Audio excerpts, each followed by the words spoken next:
आज के इस खास विश्लेषण में स्वागत है। चलिए भारत के बढ़ते प्रभाव को जरा गहराई से डिकोड करते हैं। रक्षा, राजनीति और कूटनीति, ऊपर से देखने में ये सब बिल्कुल अलग अलग विषय लग सकते हैं, लेकिन सच तो ये है कि ये सब आपस में गहराई से जुड़े हुए हैं और मिलकर एक बेहद मजबूत राष्ट्र की नींव रखते हैं। आज हम किन किन चीज़ों पर बात करने वाले हैं, इसका एजेंडा बिल्कुल साफ है। शुरुआत होगी हार्ड मिलिट्री पावर यानी अग्नि मिसाइल से। फिर हम समझेंगे रणनीतिक साझेदारियों वाली काइंडेक्स पहल को। इसके बाद देश की आंतरिक राजनीति में राज्यपाल की भूमिका पर नजर डालेंगे और आखिर में बात होगी भारत की सॉफ्ट पावर और डिजिटल कूटनीति की। तो चलिए बिना किसी देरी के शुरू करते हैं भाग 1, हार्ड पावर और रक्षा, जहां भारत के सामरिक शस्त्रागार को और भी मजबूत बनाने की बात होगी।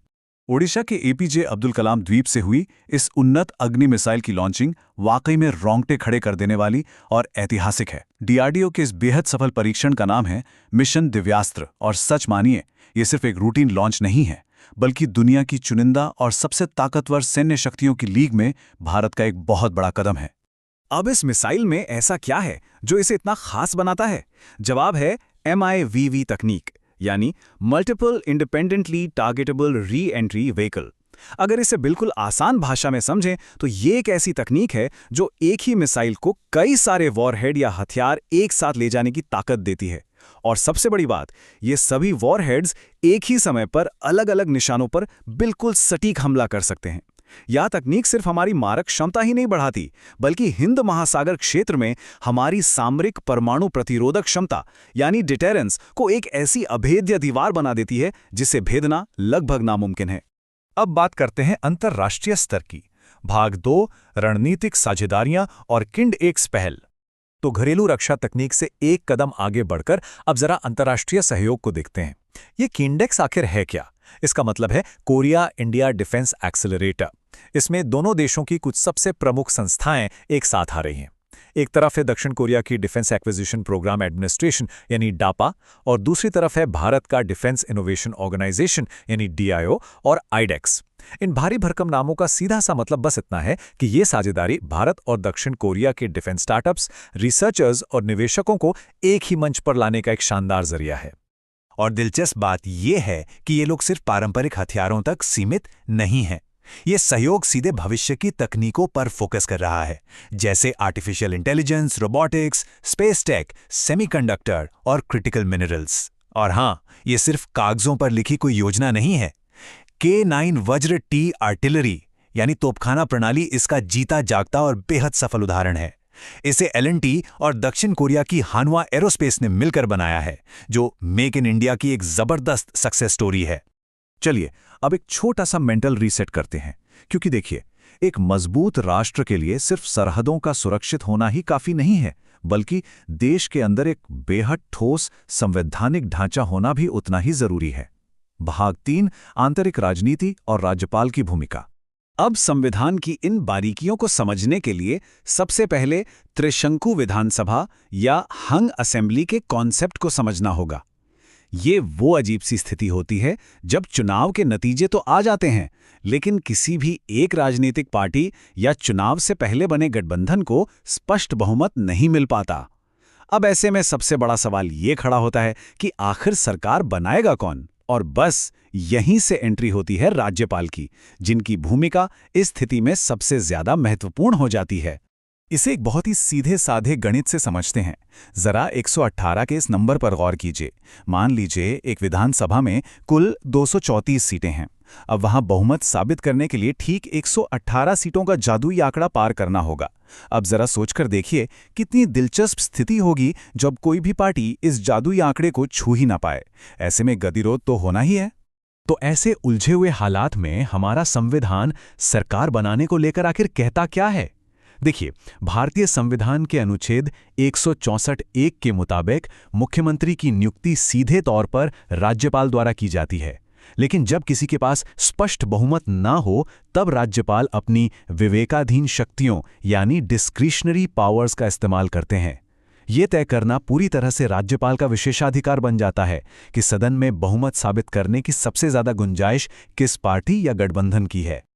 लेकिन रुकिए, इसका मतलब ये बिल्कुल नहीं है कि राज्यपाल अपनी मर्जी से किसी को भी बुला सकते हैं। इसके लिए 1987 के सरकारिया आयोग ने एक बहुत ही बेहतरीन संवैधानिक प्लेबुक तैयार की थी। इसके 4 बिल्कुल स्पष्ट चरण हैं। पहली प्राथमिकता हमेशा चुनाव पूर्व बने गठबंधन को मिलनी चाहिए। दूसरी, उस सबसे बड़ी सिंगल पार्टी को जो बाहर से समर्थन जुटा सके। तीसरी प्राथमिकता ऐसे गठबंधन को मिलनी चाहिए जो चुनाव के बाद बना हो और उसके सभी दल सरकार में शामिल होने को तैयार हों। और चौथी प्राथमिकता ऐसे चुनाव बाद गठबंधन को जिसे कुछ दलों का बाहर से समर्थन प्राप्त हो। कमाल की बात यह है कि 2010 के पुंछी आयोग ने भी निष्पक्षता बनाए रखने के लिए इन्हीं दिशा निर्देशों का पुरजोर समर्थन किया था। चलिए, अब हम अपने इस विश्लेषण के बिल्कुल अंतिम और बेहद दिलचस्प पड़ाव पर आते हैं।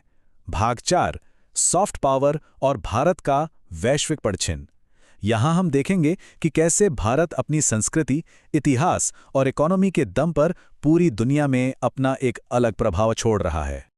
ये देखना वाकई अद्भुत है कि हमारी संस्कृति कैसे हजारों किलोमीटर की दूरियों को पल भर में मिटा देती है। हाल ही में त्रिनिदाद और टोबैगो में रह रहे 35 मिलियन यानी 3.5 करोड़ लोगों के विशाल भारतीय प्रवासी समुदाय को भारत का गौरव बताया गया है। ये जुड़ाव कितना गहरा है, इसका अंदाजा इसी बात से लगाया जा सकता है कि वहां छठी पीढ़ी के भारतीय मूल के नागरिकों को भी अब OCI कार्ड देने की घोषणा कर दी गई है।